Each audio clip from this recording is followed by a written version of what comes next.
Olá, sejam bem-vindos a mais um podcast Mulheres no Tributário, projeto que foi criado para conectar mulheres, reunir tributaristas de todo o Brasil e agregar com conteúdo técnico. Hoje, no primeiro Congresso Internacional do Mulheres no Tributário, eu tenho a honra de entrevistar ela, Denise. Seja muito bem-vinda. Você que participou da mesa de perspectivas do Brasil com o novo sistema tributário. Gostaria de conhecer um pouquinho da sua trajetória, como você conheceu o projeto e como ele tem impactado na sua carreira hoje.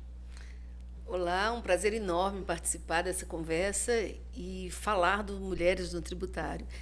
Bom, eu sou de uma geração mais antiga que as meninas, né? E o projeto eu conhecia há pouco tempo, o projeto é novo, né?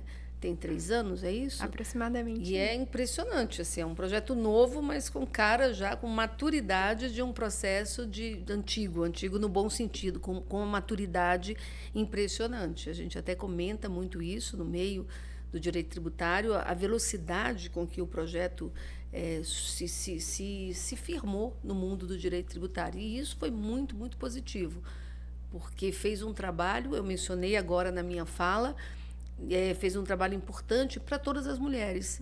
Eu me formei em 89, então eu sou de uma geração que em tributário não éramos muitas e estávamos talvez tão focadas na nossa vida, na nossa carreira.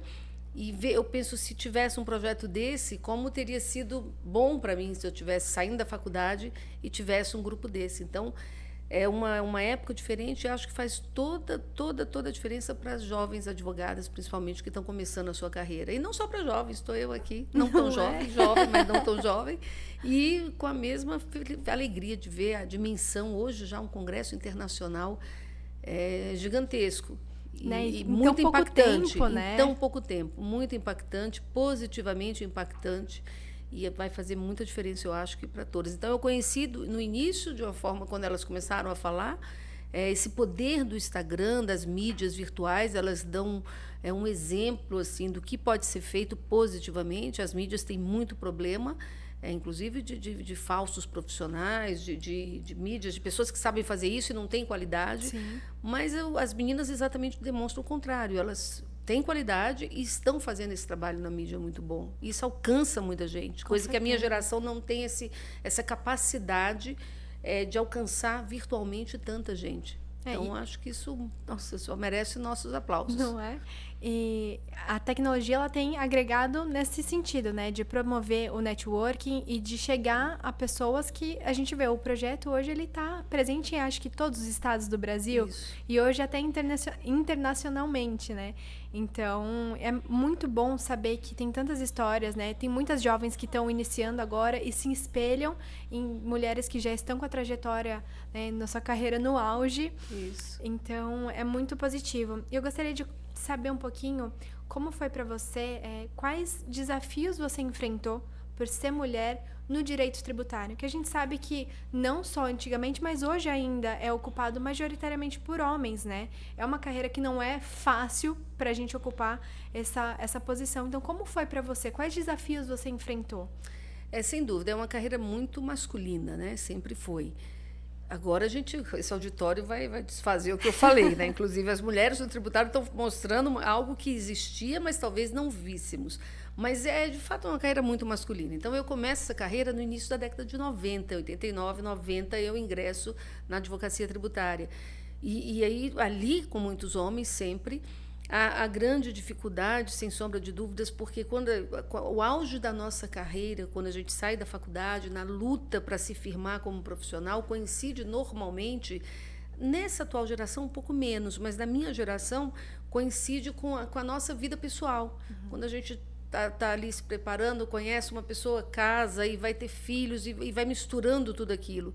E às vezes, eu me lembro que quando meu filho nasceu, olha que eu não era tão nova, tinha 29 anos. Meu segundo filho eu tinha 37, eu já era mãe velha, que eu brinco, assim, mais velha do que as outras que tinha com 20 e poucos anos. Mas eu sempre dizia, nossa, é muito cruel. O auge da minha vida profissional coincide com a melhor fase da minha vida, que são meus filhos pequenos. Como e eu estava fora, isso, né? Como aquela luta que eu vejo hoje de tantas... As meninas próprias, eu vejo a própria Carolina, né, a Francine com filhinhos pequenos, e conseguem fazer tanto. Eu sempre digo assim, olha, não se preocupa não que no fim vai estar tudo certo. Eles Sem crescem, dúvida. cresce e dá certo, mas o preço que a gente paga é muito alto. Sim. Agora, pelo fato de ser mulher, eu tenho que fazer um justo reconhecimento. A minha área foi toda na advocacia pública. Eu ingressei na Procuradoria da Fazenda Nacional em 93, por concurso público, e na faculdade, na Universidade Federal do Ceará, em 94. Então, por ser por concurso público e dessa forma de ingresso, essa questão, por ser mulher, é bem minimizada, de uma certa forma. Né? A iniciativa privada, eu acho que isso é mais difícil. Mas a grande dificuldade é sempre porque lá em 92, 93, 94, realmente era um mundo masculino. Então, você conseguir ter voz ali tinha que ser no grito mesmo. A gente tinha que gritar e gritar alto. Né? E quando a gente grita alto, mas é só porque é mulher. E vai estar gritando assim porque é mulher. Então, a gente, para se colocar, tinha que ser com muita força, muita força. Agora, é o que eu digo, na iniciativa, no mundo da advocacia pública, isso acaba sendo fica um pouco mais tranquilo. Então, assim, na época não éramos tantas, mas hoje temos muitas. A Procuradora-Geral da Fazenda Nacional é uma procuradora brilhante, é uma mulher, hoje está bem mais tranquilo. Então, mas os obstáculos que se tem ainda hoje, mas vejo esse movimento. E, como eu disse, por eu estar na advocacia pública e numa universidade pública, eu fiquei um pouco afastado do que estava acontecendo. E quando eu vi toda essa força do movimento feminino novamente, eu disse, meu Deus, o que está acontecendo? De novo, a mulher nessa luta, tendo que se impor, porque isso é cíclico. Tem épocas que isso é melhor, tem épocas que isso é pior. Eu escutava isso da minha mãe, dizendo que era luta. Minha mãe era uma feminista muito... Ela adorava dizer que foi para o Supremo para fazer um movimento para as mulheres poderem ir de calça, porque só podiam ir de saia. Em Brasília, eu nasci em Brasília e acompanhei essa luta dela na década de 70 e 80. Então, quando a gente vê essa volta, eu achava que quando eu vim para o mundo, escutava a história da minha mãe, eu falei, não, meu mundo é melhor. Não vai acontecer de novo. Aí tudo de novo. Então, como é importante esse movimento, tudo de novo. Sem dúvida. E ter mulheres que ocupam, como você, né, no mercado voltado ao público, mulheres que ocupam espaços e cadeiras de representatividade, né? Pra gente ter inspirações e saber onde a gente pode chegar. Essa troca é muito rica. Nossa, muito. Por isso que eu disse assim, esse movimento é importante para jovens advogadas ali, mas, ao mesmo tempo, esse resgate, que elas estão fazendo um trabalho muito bem feito em nos chamar, de a gente poder falar isso, se não fosse esse movimento, o próprio mundo virtual... Como é que a gente ia dizer para todas essas jovens que estão no auditório, tipo assim, olha, vai dar certo, lute que vai dar certo, né? Fica tranquila, muito, né? Interessante isso, muito útil para todas as gerações. É um trabalho realmente, e principalmente porque nós somos... Bom, eu já sou procuradora da Fazenda, eu me aposentei agora, já voltei para a advocacia, mas nós não somos da geração virtual. Eu alcanço as pessoas que estão fisicamente ao meu lado, mas virtualmente, como elas conseguem... Esse trabalho dela pegar essa geração e fazer essa junção é fenomenal. Perfeito, né? E hoje eu vi que você participou de uma mesa, né? Você abordou um pouquinho das perspectivas do Brasil e esse novo sistema tributário. Queria que você contasse um pouquinho quais são as novas perspectivas que a gente tem agora com a reforma, toda essa mudança que tem ocorrido já. Olha, nós vamos ter muito trabalho pela frente, nós vamos ter muito trabalho. O que eu abordei, a minha fala específica hoje foi sobre a inclusão do critério ambiental. Então, assim, tivemos os outros colegas falando problemas seríssimos que vão ocorrer com a reforma. A fase de transição é muito longa e a reforma foi muito rápida e muito setorizada. Então, isso deixa a comunidade muito ansiosa, os empresários, e com toda a razão. E eu sempre falo, olha, cada um tem que pegar uma bandeira e lutar por ela, porque não dá para pegar tudo. A reforma é imensa, só a Lei Complementar 214 tem mais de 500 artigos, então maior do que quase 3 vezes um CTN. Então, cada um tem que pegar um ponto. E aí, nessa questão de se especializar, a minha bandeira é a questão da inclusão do critério ambiental. Eu tenho um grupo de tributação ambiental há mais de 20 anos e lutei muito para que isso se estabelecesse. Então, nesse ponto, eu sempre digo, a reforma tem vários problemas, mas se tem um que precisa ser elogiado, foi a inclusão do critério ambiental, a proteção ao meio ambiente no sistema tributário nacional, lá no artigo 145, parágrafo 3º da Constituição. Então, nesse ponto da inclusão do critério ambiental, isso é muito positivo, é uma diretriz nova para o Estado brasileiro, para as empresas que vão ter que adotar os critérios ESG agora com muita velocidade. E enfatizei muito que isso aparentemente é um obstáculo, um problema novo, alguns estão vendo com temeridade, mas na verdade a gente tem que ver isso como uma grande oportunidade. Tem coisas novas aí vindo e as empresas que estão com esse foco em sustentabilidade vão sair bem na frente. Então, agora com a reforma voltada ao sustentável, ao ESG, que é uma pauta que já vem sendo abordada nos últimos 5, 10 anos nas empresas, o que vai mudar efetivamente? Olha, nós já estamos vendo algumas questões interessantes. Eu sempre falo que essa questão geográfica, onde está a proteção ambiental, ela está lá no 145 e não no 150, que são limitações ao poder tributário, ou seja, ela entra como princípio geral, a proteção ao meio ambiente. Isso significa que é uma diretriz para o Estado, não é uma limitação, é uma obrigação.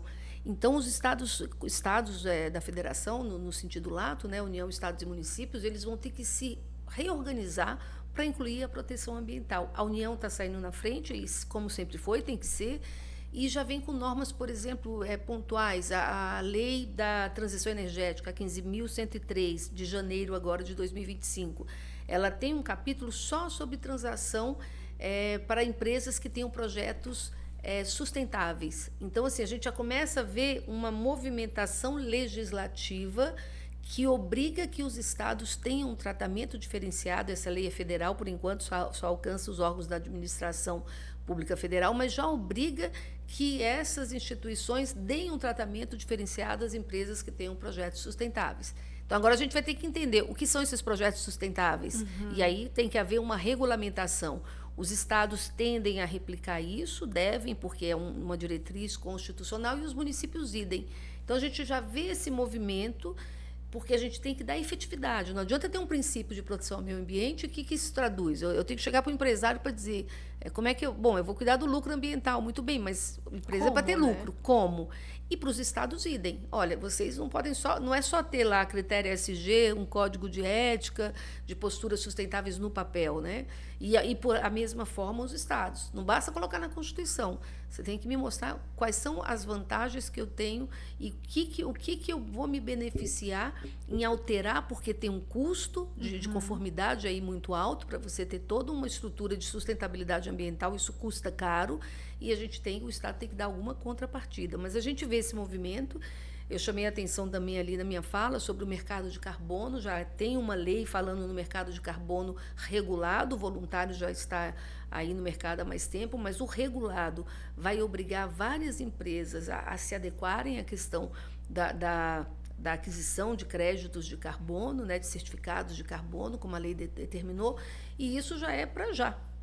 Para já. Então, não tem mais que esperar. Não tem que esperar, não, né? Já está acontecendo. Real. E, assim, a gente fala que é muito a longo prazo a reforma, mas muitas pautas já estão efetivas, né? E como a tecnologia ela vai impactar diretamente nessas áreas, como você acha que... quais desafios novos vão surgir ou quais facilidades você acha que a tecnologia pode trazer? Nossa, na verdade, assim, são muitos os problemas pela frente e já não é mais... Eu já não diria mais que é a longo prazo, porque a gente estava... Como a transição é longa realmente nesse sentido, né? A tributária, a transição vai até 2033, mas a financeira, que é em relação aos repasses, passa para 2077, é muito longa. Mas as implementações já vão estar aí, né? Já temos ano que vem já começa 2026, o projeto da transição IBS-CBS, o seletivo já em 2027. E aí eu sempre chamo a atenção nessa questão ambiental. O Brasil entra já com certo atraso. A União Europeia já tem o CBAM, que é o Carbon Border Adjustment Mechanism, que é um mecanismo de fronteiras que já vai ser implementado ano que vem, 2026. Daqui a 6 meses, empresas que vendem para a União Europeia vão ter que comprovar que tem as diretrizes corretas em questões ambientais.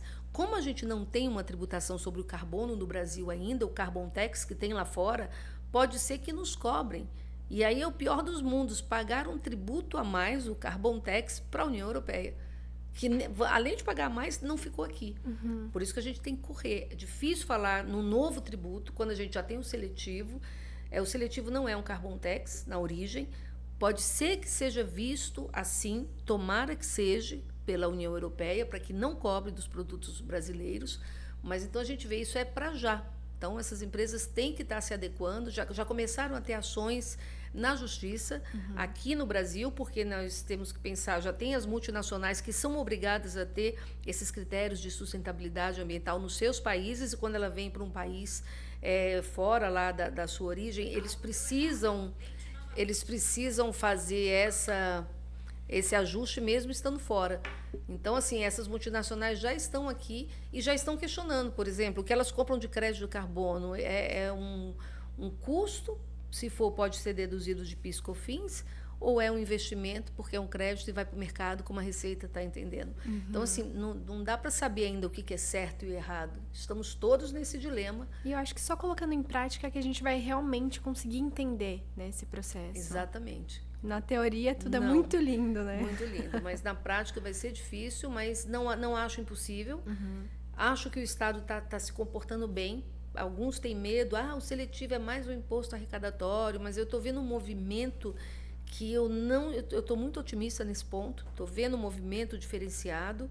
A Lei de Transição Energética é esse exemplo, tem um capítulo dedicado à forma de transação de débitos da União Federal. Então, assim, eu estou vendo que já temos 3 casos, a Procuradora-Geral anunciou num evento recente, vinculado à COP30, de 3 transações que já foram utilizados os critérios ESG, negociados créditos e, em contrapartida, medidas de sustentabilidade. Então, eu acho que o Estado está se mexendo bem nisso. O Brasil tem que dar esse exemplo. O ministro da Advocacia Geral da União, Jorge Messias, falou nisso também.